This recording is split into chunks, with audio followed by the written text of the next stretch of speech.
하나님이 그들에게 복을 주시며 하나님이 그들에게 이르시되 생육하고 번성하여 땅에 충만하라.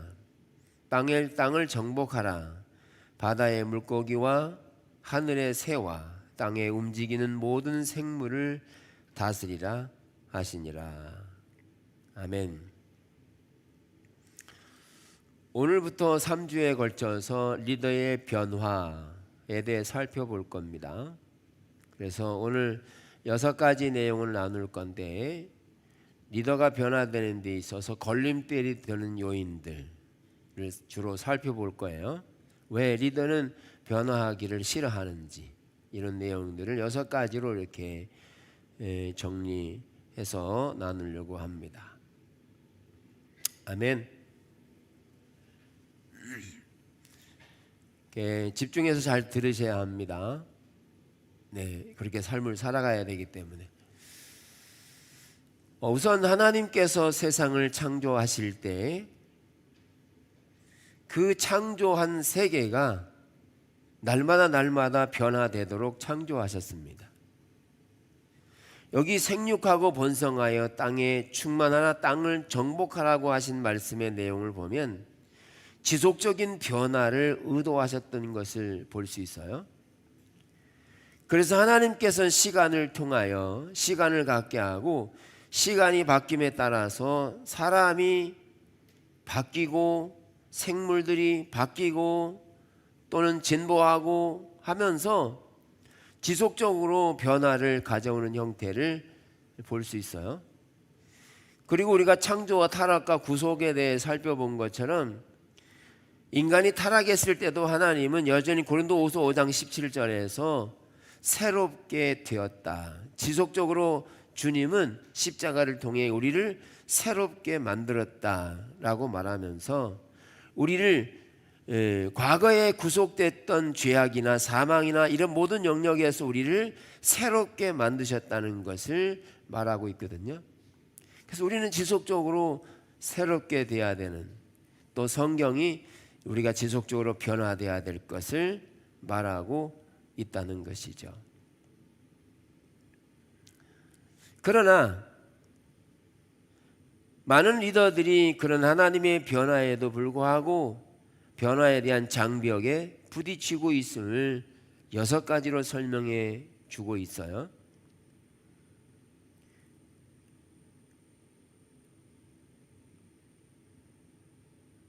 첫째로, 사람들은 자신의 변화를 싫어한다는 겁니다. 자신의 변화를 싫어한다. 모든 것이 늘 똑같다면 리더십이 훨씬 쉬울 것이다.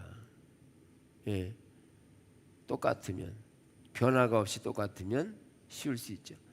존 코너의 말대로 변화야말로 리더십의 본분이다. 문제는 리더가 성공적으로 변화를 주도할 것이냐, 아니면 자리에서 변화에 짓눌릴 것이냐. 소심한 사람은 조직에서 변화를 주도할 수 없다. 변화가 그토록 어려운 이유는 사람들이 본능적으로 변화에 저항하기 때문이다.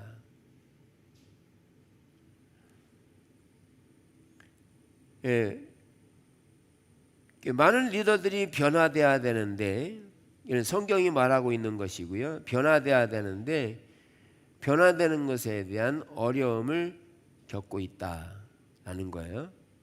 그래서 더 나아가서 본능적으로 변화에 대한 저항을 하고 있다는 겁니다. 우리가 살고 있는 시대는 빠른 속도로 변화되고 있습니다. 하루가 멀다 하고 새로운 제품들이 개발되고 있고, 우리가 사용하는 핸드폰만 하더라도 몇 개월 지나지 않아서 새로운 것으로 새로운 기종이 나오는, 이런 급속도로 빠른 시대에 살고 있습니다.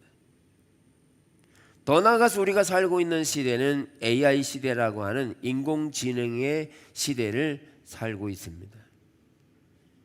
그래서 인공지능은 우리와 같은 사람이 가지고 있는 지능을 기계에 넣음으로 인해서 기계가 인간을 대신해 줄 수 있는 산업적인 혁명을 가져다 주죠.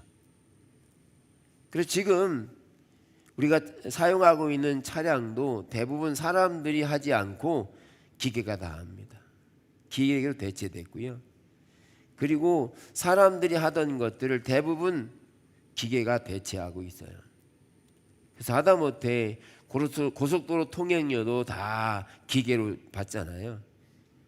예. 어떤 데는 사람이 있지도 않아요. 다 기계가 합니다. 그리고 마트만 가더라도 다 인공지능합니다. 사람이 하는 개수하는 대가 적어졌어요. 사람의 일자리가 적어지고 기계가 대체하는. 더 나아가서지는 차량에도 인공지능적인 요소를 가미해서 사람이 운전하지 않아도 기계가 대신 인공적으로 다 운전해 주는 시대가 앞으로 오게 되는 거죠. 예, 운전면허증 필요 없습니다. 이제는 안 따도 됩니다. 왜냐하면 기계가 다 해주니까. 그런 AI 시대에 살고 있다는 거예요. 그러니까 저 지능적으로 발전하고 있는데, 그래서 공상과학 영화를 보면 거기에 인공의 지능이 개발돼서 그 기계에다가 사람의 생각을 넣게 되는 거죠. 예. 지난 1월인가요? 작년 1월인가 일론 머스크에서 장애자들을 대상으로 해서 그 칩을 심었어요. 그래서 그 장애로 하여금 편리하게 하도록 해서 칩을 심었는데 지금 실험 단계에 있어요. 그러면 인공지능이 더 가속화되거든요.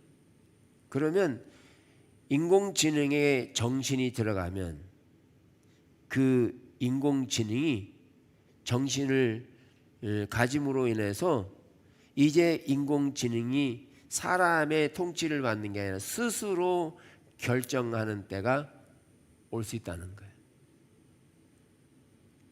그래서 지금 서울에서는 그런 인공지능에 대한 정신이 들어가면 그러면 구원해야 되느냐 말아야 되느냐 지금 신학적인 논쟁이 시작됐습니다. 여러분 어떻게 생각하세요? 구원 받을 수 있을까요? 이런 논쟁이 시작됐어요. 그래서 러시아 전쟁에서도 그 드론이 많이 사용되잖아요. 그래서 드론 공격을 보냈는데 몇 개는 자기 스스로가 판단해서 공격을 안 했다는 거예요. 예를 들면 10개 보냈는데 10개 중에서 3개는 그 목표 달성 입력한 대로 하지 않고 가서 봤더니 인공지능이 스스로 판단한 거예요. 그래서 공격 안 한 거예요. 그만큼 인공지능에 대한 개발이 급속도로 이루어지고 있다는 것을 볼 수 있어요. 네, 그런 시대에 우리는 살고 있어요. 그런데 그런 시대 속에 살면서 사람들은 자신의 변화를 싫어한다. 첫 번째, 자신의 변화를 싫어한다. 여러분 변하기 좋아하세요? 싫어하세요? 우린 옛말에 변하면 죽는다 그랬어요. 그런데 성경적인 의미에서는 지속적으로 변화를 가져야 한다. 헨리 8세는 그의 손목에다가 갖고 다니는 팔찌에다가 내 생각을 바꾸느니 차라리 죽겠다라고 했답니다. 조직의 변화를 이루기가 어려운 이유는 사람들에게 그들 자신의 변화를 설득해야 하기 때문이다. 로버트 키는 조직의 변화는 늘 개인의 변화에서 시작된다. 조직이 발전하려면 사람들이 이전의 태도와 행동과 자리와 안락을 일부 버려야 한다. 예. 사람들은 변화를 싫어한다. 그리고 누구만 변하기 원해요? 다른 사람만 변하기 원하죠. 네. 그래서 사람들은 변화를 싫어한다. 우선 출애굽기를 보면 출애굽기에서 이스라엘 백성들을 이렇게 애굽에서 끌어내서 하나님이 가나안 땅으로 인도하시잖아요. 근데 하나님께서 이스라엘 백성을 이끌어내서 바로 가나안 땅으로 직항을 사용하지 않고 광야로 돌리십니다. 광야로 돌려서 이스라엘 백성들이 그 광야길을 걸어가면서 10가지의 그런 하나님의 테스트를 거쳐요. 근데 하나님께서 10가지의 테스트를 거치게 하시면서 주요 하나님의 의도가 뭐냐면 애굽에 살던 그들이 의지하고 있었던 애굽의 땅이나 집이나 먹고 사는 문제, 그리고 노력하고 수고해서 버려들인 그런 것으로 인해 살았던 그 영역에서 광야는 그런 재배할 수 있는, 그들의 노력과 수고로 얻을 수 있는 것이 전혀 없는 광야거든요. 그래서 하나님의 자원으로만 살도록 광야는 하나님이 인도하신 거예요. 이걸 다시 말하면 이스라엘 백성들은 애굽에서 하나님이 원하시는 가나안으로 변화되기를 요구했는데 이스라엘 백성들은 홍해 앞에 서자마자 그들은 애굽으로 돌아가고 애굽에 살던 삶을 좋아했다는 거지. 그래서 하나님을 원망하고 모세를 원망한 거죠. 그런 게 10번이나 됐다는 거예요. 여기에 이스라엘 백성들에게 하나님은 요구하신 게 그들이 변화해야 된다. 그 변화되는 데 있어서 그들은 애굽에 살고 있었던 본성을 버려야 된다. 그걸 가지고는 변화될 수 없음을 말하고 있거든요. 그래서 결국은 최종적으로 가데스 바네아에서 최종적으로 그들은 하나님의 합격점에 이르지 못하고 광야에서 시간만 보내는 세월 허송하는 그런 삶으로 마감을 하게 되는 거죠. 이처럼 하나님께서는 변화를 원했는데 그들은 변화를 싫어한다는 거죠. 왜?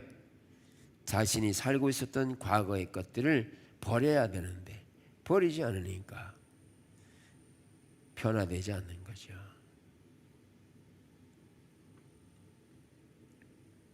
둘째, 사람들은 변화를 따라하기 힘들어한다. 네, 여러분도 가지고 있는 핸드폰 끄셨어요? 예배 들어올 때는 끄세요. 무음으로 해놓든지. 자, 여러분 핸드폰 기종 나이 드신 분일수록 옛날 버전일 겁니다. 그죠? 제 것도 아주 오래돼서 지금 5년째 쓰고 있나 그러는데 저는 전화만 주로 받으니까 그래요.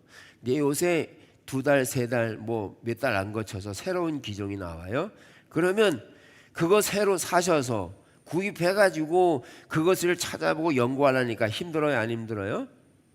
힘들어서 아예 포기해버리죠. 따라하기 힘들다는 거예요. 변화는 쉽지 않고 힘들다는 거죠. 더 나아가서 변화의 속도가 빠를 뿐만 아니라 그 변화에 대해서 내가 통제할 수 없기 때문에 두려워합니다. 겁나요.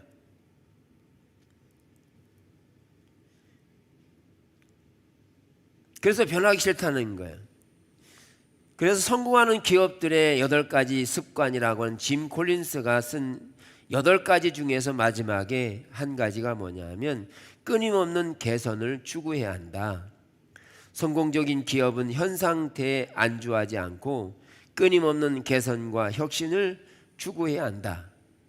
변화하는 비즈니스 환경에 신속하게 대응하고 경쟁에서 앞서 나가기 위한 필수적인 요소이다.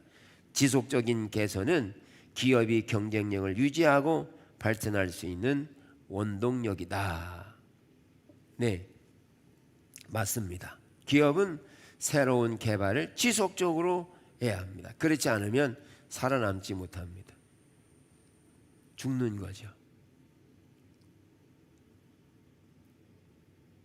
그러나 그런 기업들조차도 새로운 것들을 개발하는 데 있어서 많은 어려움을 겪고 있는데, 한 사람이 변화되는 것 또한 쉽지 않음을 말하고 있어서, 더 나아가서 우리가 가지고 있는 삶에서 새로운 변화를 가지려고 할 때 우리는 힘들어한다는 겁니다. 뭐 우리에게도 가깝게는 40일 금식 기도하는 거 쉬워요, 어려워요? 우리 영성일기 쓰라고 하니까 힘들어 하시잖아요. 안 해보던 일 하라니까 힘들고 여러 가지로 어려워하시잖아요. 왜? 변화를 싫어하는 거죠. 그러나 쓰십시오. 쓰셔야 삽니다. 네, 저를 위해서가 아니라 여러분들을 위해 쓰셔야 합니다.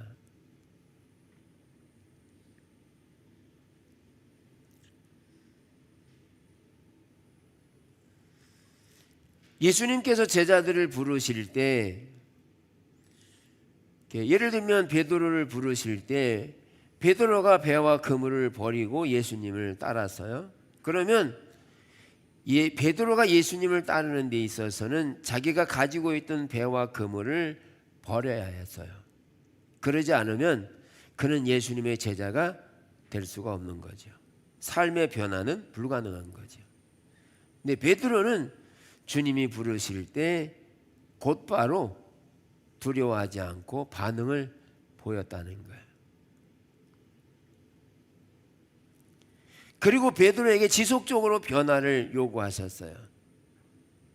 그래서 나중에는 요한복음 21장에서 내가 젊어서는 스스로 띠띠고 원하는 곳으로 다녔거니와 늙어서는 내 팔을 벌리니 남이 내게 띠띠우고 원하지 아니하는 곳으로 데려가리라. 성령께서 그를 이끌고 갈 것을 말하고 있어요.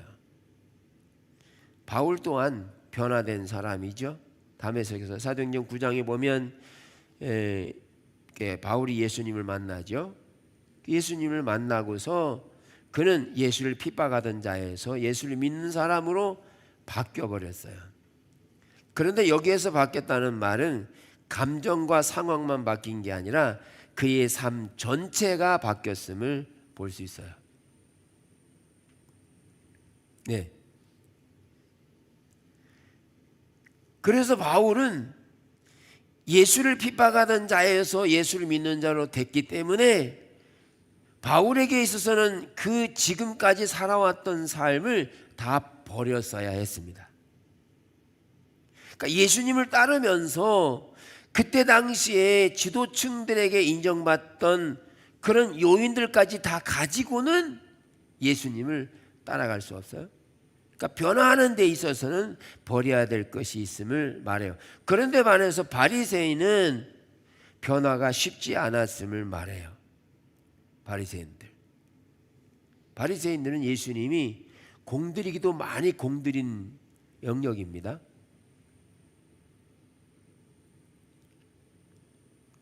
바리새인들은 예수님이 하시는 일을 보며 귀신의 왕, 또 귀신을 의지했다, 귀신의 왕을 힘입었다 이렇게 말해요. 또는 바리새인들은 예수님을 시험하여 표적 보이기를 원하고, 그러나 예수님은 바리새인들에게 지속적으로 그들이 돌이키고 변화될 것을 말씀하고 있죠. 그러나 그들은 변화되지 않았습니다. 왜 변화되지 않았을까요?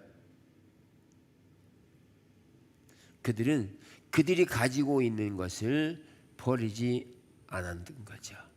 버릴 수가 없으니까요. 우리도 마찬가지예요. 우리는 새로운 것들을 하나님이 인도해 가실 때 하나님께서 말씀은 의도와 길을 따라 변화하시느냐고요.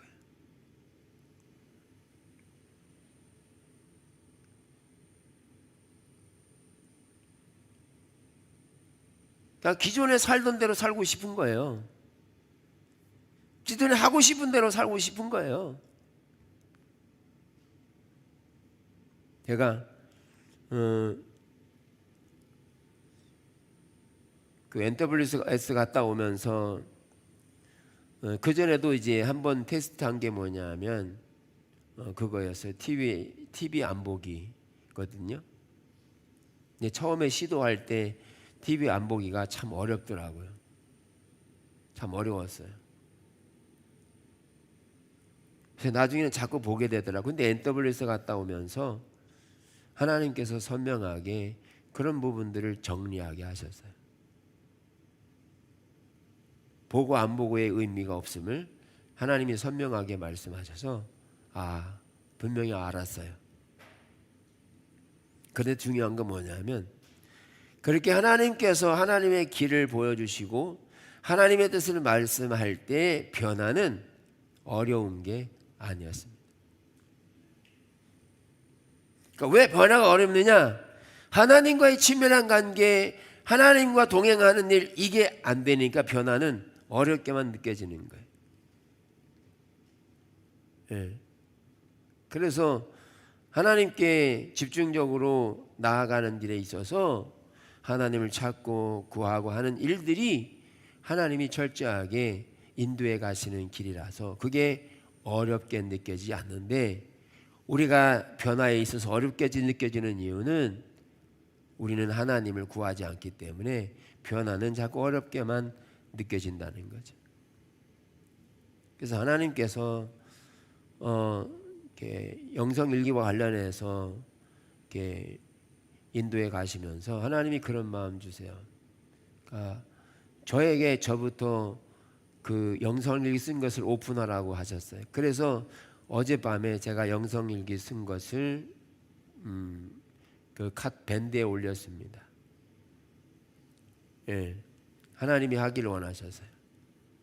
그래서 매주 저도 그 사항들을 올려드릴 건데, 하나님이 인도에 가셔서 지금 하고 있어요.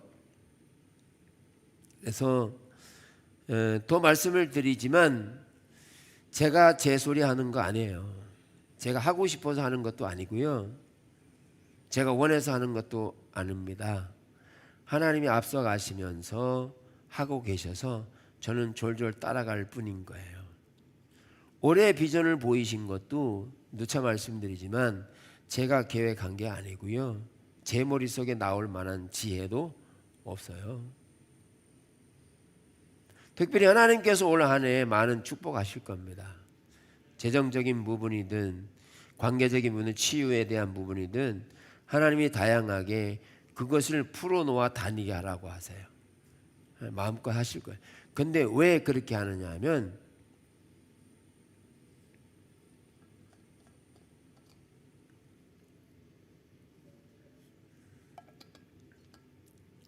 왜 하나님이 축복을 말씀하시느냐 하면 우리는 아브라함의 예를 볼 수 있어요. 하나님께서 아브라함을 불러내셨어요. 불러내시고 나서 그 아브라함을 가나안 땅에 갖다 놓으시고 인도에 가세요. 그런데 아브라함이 가나안 땅에 흉년이 들어서 어디로 가냐? 애굽으로 내려가요. 애굽으로 내려갔더니 아내가 이뻐서 자기가 죽을까 봐 아내를 애굽 왕한테 내주잖아요. 예.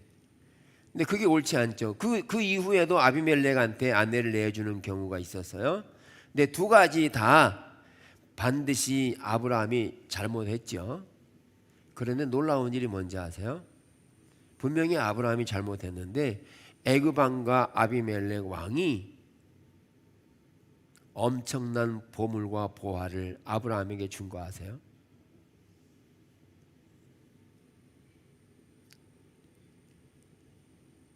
하나님이 애굽 왕에게 아비멜렉에 나타나서 하셨잖아요. 그런데 엄청난 종들과 그리고 지금 말하면 돈의 가치 있는 영역들을 아브라함이 막 부어주신 거예요. 아브라함이 잘못했는데도 막 부어주시는 거예요. 하나님이 왜 아브라함에게 부어주셨을까요? 그거는 하나님께서 아브라함에게 하나님이 부르실 때 아브라함에게 두신 약속 때문에 그렇게 부르신 거예요.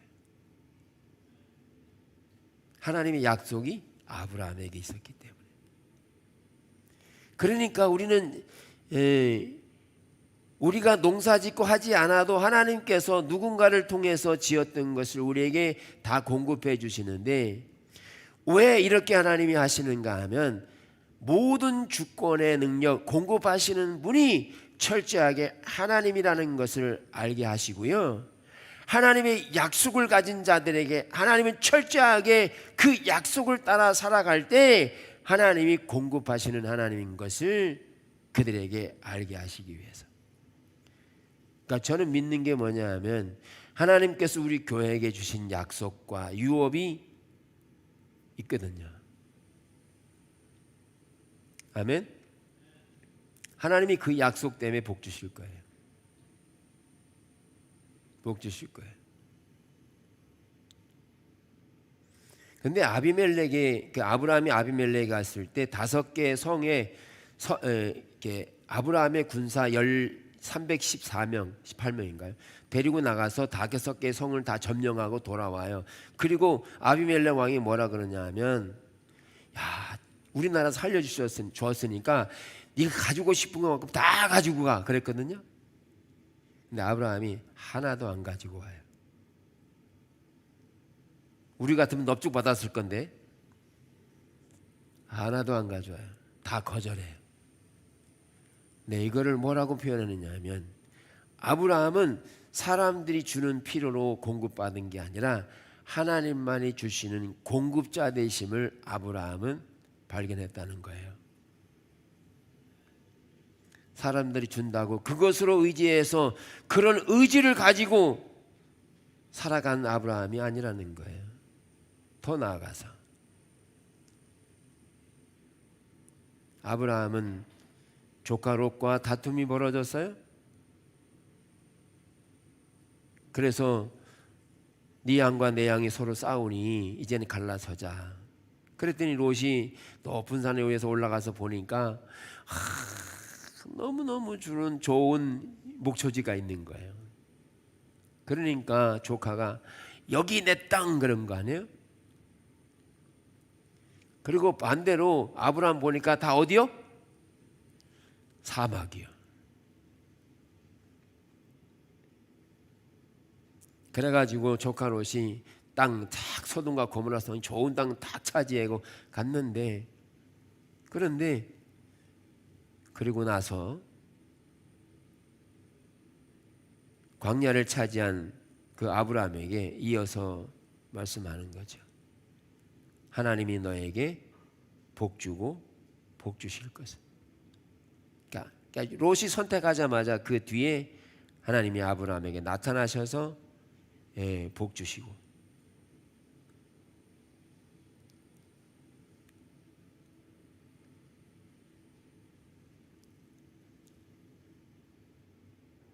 내가 내게 복을 주며 내 이름을 창대하리라. 하나님의 약속을 이루시고 성취해 가시는 것을 볼 수 있어요.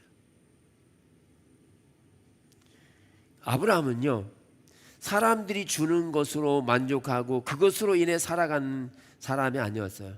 하나님만이 나에게 있어서 유일한 목적, 하나님만이 나의 공급자 되심을 실제적으로 아브라함은 경험한 사람이라는 거예요.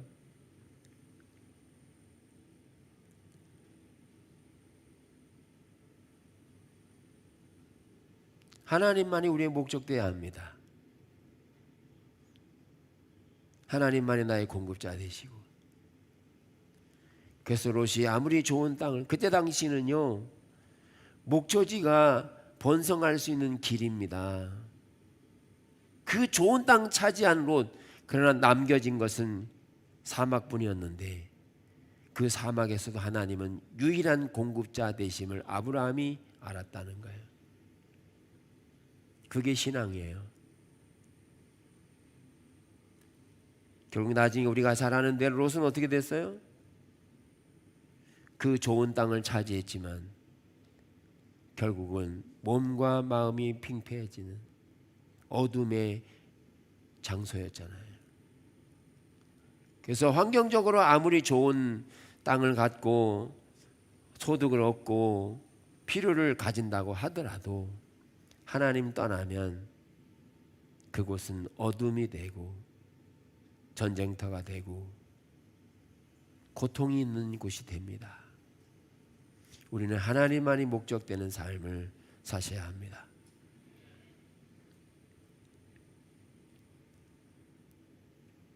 셋째, 사람들은 현상 유지를 선호한다. 현상 유지를 선호한다. 사람들은 변화하기 싫고요.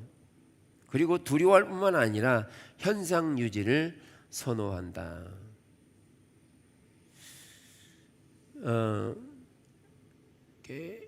이 리더의 변화는요, 영적 리더십이 처음에 나올 때 헨리 브레카이 목사님이 쓴 건데, 다시 재판 나오면서 그의 아들 리처드와 공조가 됐었는데, 이 부분은 사실 리더의 변화는 추가된 거예요.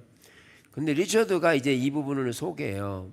무슨 소개하냐면, 백인이 사는 지역에 라틴 아메리카계, 이 라틴 아메리카라고 하는 계열은 뭐냐면 스페인의 지배를 받았던 시대의 문화를 가진 사람들을 라틴 아메리카 계열이라고 그래요. 예. 그런데 그 백인이 사는 그 지역의 라틴 아메리카 지역의 사람들이 이주해 오기 시작하는 거예요. 대규모로 많이 이주해서 오기 시작하는데, 그 교회, 백인 교회는 계속 몇 년째 퇴보하고 있어서, 그럼 우리가 어떻게 해야 되느냐, 그 이주해 오는 라틴 아메리카 계열에 대해서 우리가 어떻게 해야 되느냐라고 궁금해하면서 그 주변에 있는 다른 목사님에게 처방을 구한 거죠. 어떻게 하면 좋겠느냐. 그래서 세 가지를 그 목사님이 이야기를 해줘요. 첫째는, 그렇게 오니까 그 라틴 아메리카 계열의 목회자를 초빙을 해라. 둘째는, 아니면 그 라틴 아메리카의 계열 교회와 자기의 교회가 합병을 해서 그래서 교회를 성장시켜야 된다. 세 번째는 뭐냐면, 그냥 아무런 조치도 취하지 않고 그냥 형상태로 있는 거. 이 세 가지를 말했거든요. 몇 번째 선택할게요? 새벽 설교 들으신 분은 알을 텐데. 네, 세 번째, 아무런 조치도 취하지 않기로 2주 동안 회의해가지고 그렇게 했답니다. 안디옥 교회는 이방인 중심으로 세워진 교회죠. 특별히 바나바, 그때 당시에 교사였던 바나바가 사역 갔던 곳이고, 그리고 더 나아가서 다소에 살고 있었던 바울을 데리고 와서 1년 동안 목회하면서 거기에서 그리스도인이라는 칭호를 받게 돼요. 여기 그리스도인이라는 칭호를 받게 된 게 그들 스스로가 아니라 주변에서 그리스도인이야라고 지칭해 준 거예요. 우리가 초대교회에 그리스도인이라고 이렇게 알려질 때 사실은 로마가 처음부터 국교화되지 않았어요. 예수님 이후에 초대교회 성도들은 많은 고통과 어려움을 겪고 있었어요. 그런데 어떻게 그리스도를 인정받느냐? 그때 당시에는요, 초대교회는요, 교회라는 등록도 되지 않고요, 예수 믿는 것 자체가 안 됐어요. 그런데 유행병이 걸리면 이 그리스도인이라고 하는 예수를 전하는 사람들이 다 도망가는데, 그곳에 가서 자신도 죽을 수 있는, 전염병에 걸릴 수 있는 그곳에 찾아가서 그들을 돌보고 먹이고 입히고 이러면 실제적으로 그렇게 삶을 살아가면서 삶으로 보여줬더니 313년에 콘스탄티누스가 이제 종교로 등록시켜 준 거예요. 이제는 그리스도인이라고 하는 종교가 있어야 돼 라고 등록시켜 준 거예요. 그러고 나서 그 이후에 로마가 국교화된 거거든요. 근데 그리스도인이라고 부를 때 그리스도인은 그냥 이름만 예배된다고 그리스도인이 아니었다는 거예요. 그들의 삶 자체가 그리스도를 따르는 삶으로 살아냈을 때 그리스도인이라고 지칭받은 거라는 거예요. 여러분, 우리가 여기서 은혜 아무리 받아도 집에 가서 한숨 쉬고 아유 어떻게 살지 이러고 있으면 사람들이 올 때 야, 저 사람은 그리스도인이라 이렇게 말해요? 여기서 세면 집에 가는 안 세나요? 우리는 주님께 은혜를 받으면 날마다 신나고 새롭고 은혜와 기쁨이 충만한 상태로 살아야 되죠. 그래야 그리스도인 되는 거죠. 맞죠? 근데 여기서는 사람들이 볼 때 웃으면서도 집에 가서는 삶을 살아갈 때는 인상만 쓰고 좌절에 쌓이고 언어 자체가 어둠의 영역의 언어고 한숨 푹푹 쉬고 있으면 그게 그리스도인이라고 주변 사람들이 얘기하겠냐고요. 여러분, 우리가 주님 안 찾아서 그래요. 주님 안 찾아서 그래요. 주님 찾으면요, 주님이 우리에게 날마다 기쁨이 됩니다. 생명을 주실 뿐만 아니라 우리의 생각에서부터, 지난번에 말씀드린 것처럼 우리가 구원받은 것은 영의 영역이지만 그 영의 영역을 믿음으로 당겨서 믿음으로 우리가 혼과 육의 삶에 살아야 되는데 하나님 안 찾으면 이게 가능하지 않거든요.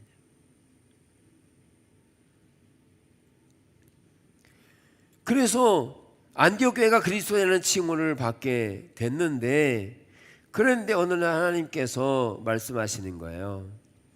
안디옥 교회다 말씀하는 거죠. 뭐라고 말씀하냐면 바울과 바나바를 따로 세우라. 그래서 분리시키라는 거예요. 그랬더니 교회가 금식하며 기도해서 그들을 분리시켜서, 그래서 유럽을 전도하는, 복음을 전도하는 선교사로 두 명의 리더를 파송하게 되는 거예요. 근데 여기에 뭐가 있었는지 아세요? 교회는 하나님께서 그 교회를 변화시키고자 하는 하나님의 의중에 그 교회가 그대로 반응했다는 거예요. 한편으로는 쉽지 않죠. 바나바는 처음 가는 리더였는데요. 그때 당시 담임 목사를 파송한 것과 같은 건데, 근데 교회는 하나님께서 그 교회에 대한 변화를 요구할 때 교회가 거기에 반응해서 대가가 지불되더라도 거기에 반응을 따라간 거죠. 그때 하나님께서 바나바 바울을 통해서 유럽을 복음화 시키는데 정말 놀라운 일을 하겠다는 거예요. 그냥 현 상태에 안주하고 있었으면요, 그냥 안디옥 교회로만 있었겠죠. 안디옥 교회는 이방을 전도하는 전초 기지가 되는 놀라운 일을 감당하는 교회가 되었던 것. 이게 어디서 시작했느냐? 교회의 변화를 추구할 때 그 교회가 움직였다는 거예요. 아멘.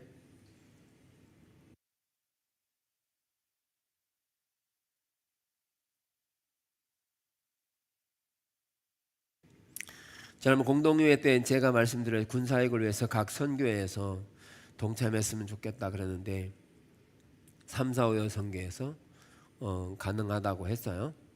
그래서 올해 아마 재정이 좀 더 보태면 두 교회는 할 수 있을 것 같아요. 한편으로는 각 선교회 제가 살펴보니까 회비는 받아서 하는데 일하는 게 나중에 선교헌금 내고 모아서 뭐 이렇게 건축헌금 내고 이렇게 하시더라. 그래서 기도하면서 지혜 주신 게, 그러면 하나의 사업으로 군 선교를 위해서 돕자. 그게 하나의 선교회별로 사역이 되도록, 사업이 되도록, 하나님 나라의 일이 되도록 변화를 추구하자. 그래서 그렇게 선교하면서 그 지역을 가서 군 선교를 위해 실제로 돌아보고, 지난번에 한마음교회 가서 한 것처럼 우리가 좀 준비를 해서 실제적으로 해보자, 그런 의미였거든요. 그런 변화에 대하여 하나님께서 움직이실 때 우리가 움직여야 합니다. 그러지 않으면 그냥 그대로만 있을 뿐이에요. 예수님이 말씀하세요. 하늘의 미랄이 땅에 떨어져 죽지 않으면 그대로 있어요.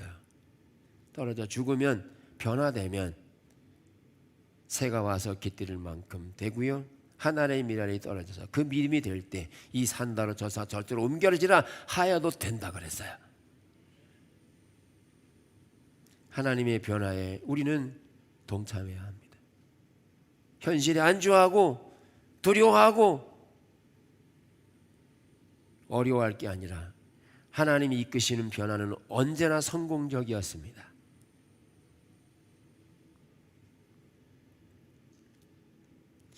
그러면서 무슨 생각하느냐? 대부분 사람들은 현상 유지를 선호하면서 순진하게 상황이 호전되기를 바란다.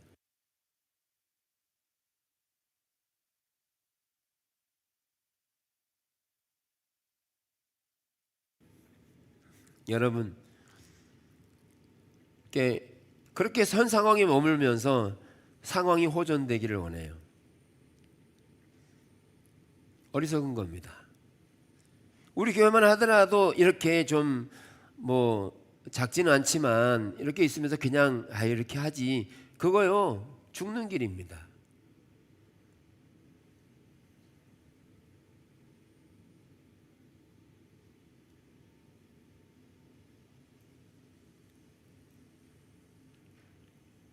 그러면서 우리는 뭘 생각하느냐? 그러면 하나님께서 그래도 잘하게 해주시겠지. 왜? 우리가 주님을 믿고 예배드리고 기도하니까 잘 되게 해주시겠지. 이 순진하게 이렇게 생각한다는 거예요. 여러분, 우리가 주님을 따라가는 것은 처음에 말씀드린 것처럼 조직의 변화는 개인의 변화부터 시작된다 그랬어요.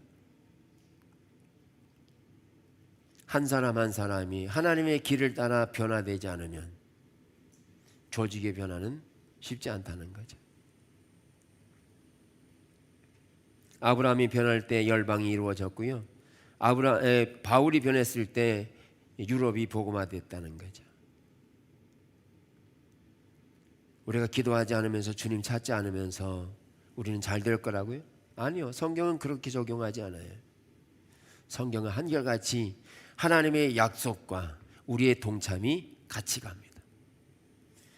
올 한해 하나님께서 유업을 주시기로 말씀하셨어도 우리가 그 길에 동참하지 않으면, 하나님의 유업이 우리가 동참하지 않으면 그게 이루어지지 않거든요.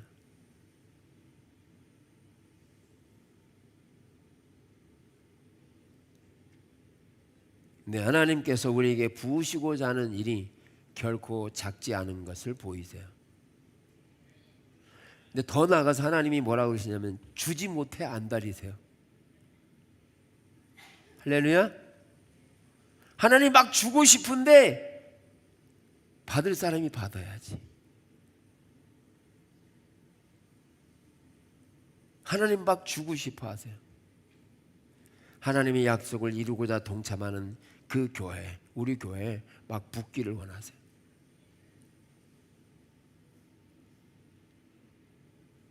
잘 안 보이시면 한 발이라도 따라오세요.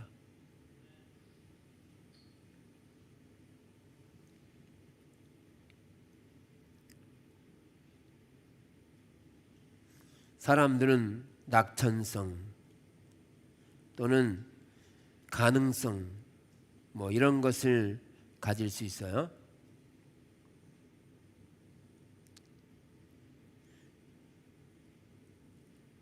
히브리서 11장은 믿음은 바라는 것들의 실상이요 보지 못하는 것들의 증거라.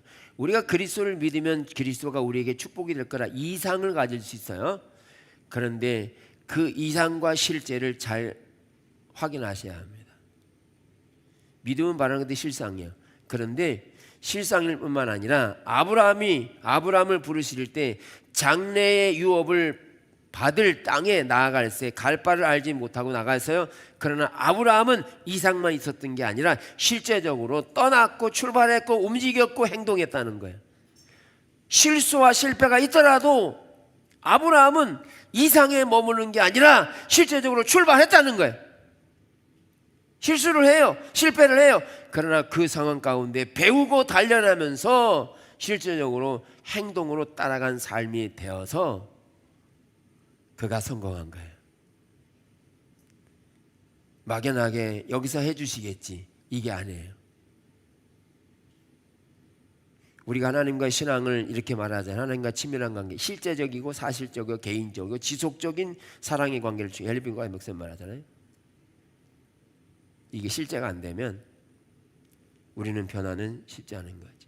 그런데 반해서 사라 자신도 나이가 많아 단선하였으나 잉태할 수 있는 힘을 얻었으니 이는 약속하신 일을 미쁘신 줄 알았습니다. 사라 역시 그냥 사라가 된 게 아니에요. 저는 처음에 아브라함이 이렇게 아브라함보다 사라가 믿음이 더 컸다고 봐요. 왜냐하면 애굽에 내려갔을 때 이렇게 누이라고 속여서 보내잖아요. 그리고 떨렁떨렁 가는 사람이 누구요? 누구요? 사라란 말이에요. 사라란 말이에요. 우리 같으면 뭐 어불성설이죠. 그런데 아브라함이 시킨다고 그걸 똘똘 가요. 저는 제 개인적인 생각입니다. 사라의 믿음이 컸다. 첫째, 불의한 일에 순종했어요. 예수님도 이 불의한 일에 대한 청지기를 말하면서 얘기하는데, 불의한 일임에도 불구하고 아브라함의 말씀에 순종했어요. 하나님 놀랍게 애굽 왕한테 역사하신 거죠. 하나님이 건지셨어요. 왜 건졌을까요? 하나님의 약속 때문에 건지셨어요.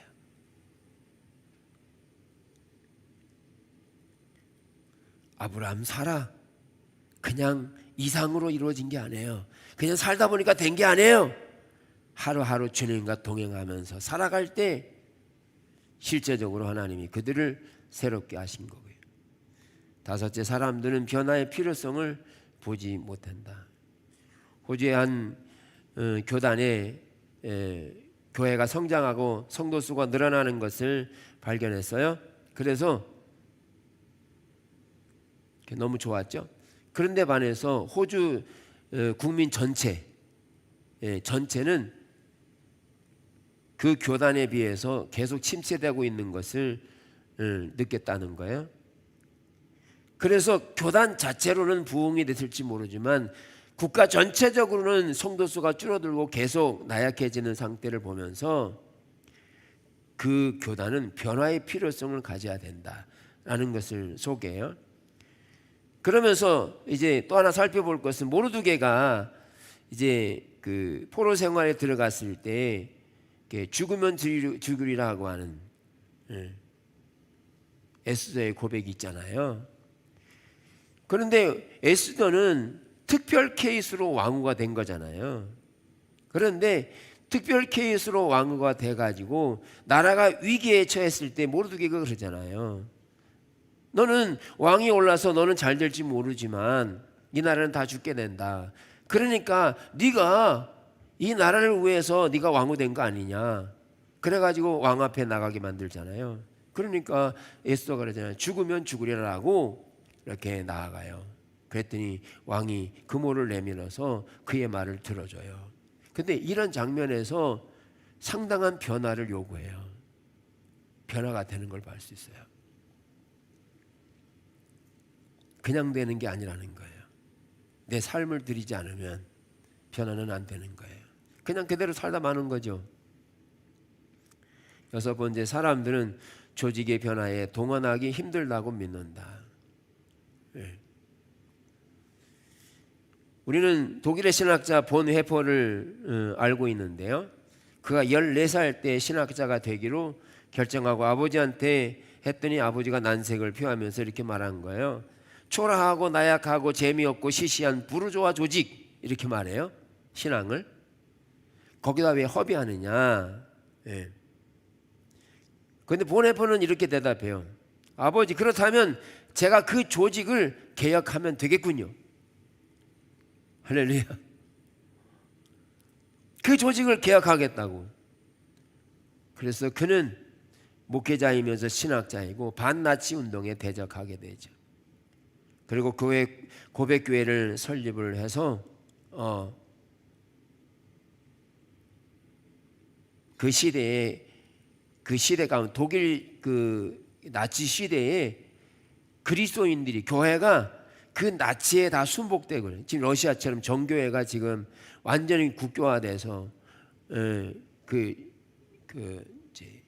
그런 정치적으로도 지금 정교회가 완전히 귀속이 돼 버렸잖아요. 독일 교회가 그렇게 들어간 거죠.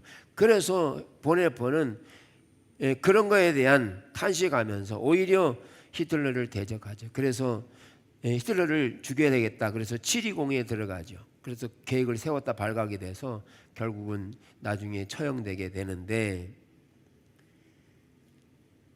그런데 여기에서 그의 변화는 지속적으로 이루어져야 될 걸 말하고, 그는 작은 것만 보는 게 아니라 이 시대가 얼마나 필요성이 있는지, 시대가 변화해야 되는지에 대한 필요성을 보고 있다는 거예요. 여러분, 우리가 여기에서 우리 개인이 개발되고 바뀌고 변화되는 게 중요하고, 여기만 개인적으로 보는 게 아니라 우리 교회를 보고 더 나아가서 지역을 보고 그리고 세계를 향해 볼 수 있는 눈을 열어야 된다는 거죠. 필요성, 변화에 대한 필요성. 필리핀 같은 경우는 아예 개발을, 변화를 시키지 않으려고 하는 조직적인 정부의 역할이 있어요. 그래서 잘 못 사는 거죠.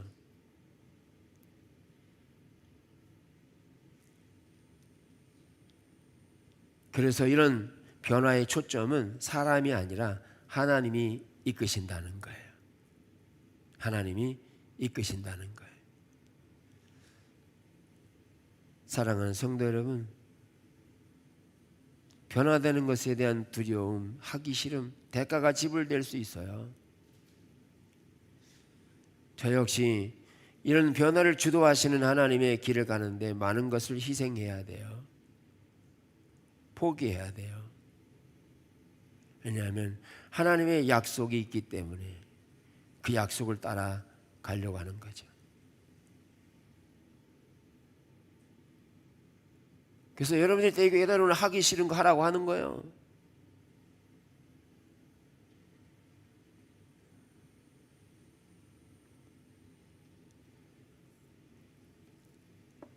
아무쪼록 우리는 변화돼야 되는데, 시대를 따라 변화하는 게 아니고 하나님께서 주시는 계획을 따라 변화해야 될 목적을 가지고 있고, 거기에 하나님이 함께 하셔서 모든 필요와 공급자 되시고 하나님이 원천이심을 알게 하셔서 하나님이 그 일을 이루어 가실 거예요. 하나님 모든 공급하시고 채워가시는 것, 하나님만이 하실 수 있는 능력으로 우리를 이끌어 가시기로 작정하신 거예요. 하나님 유업이 그렇게 우리에게 진행되고 있어요.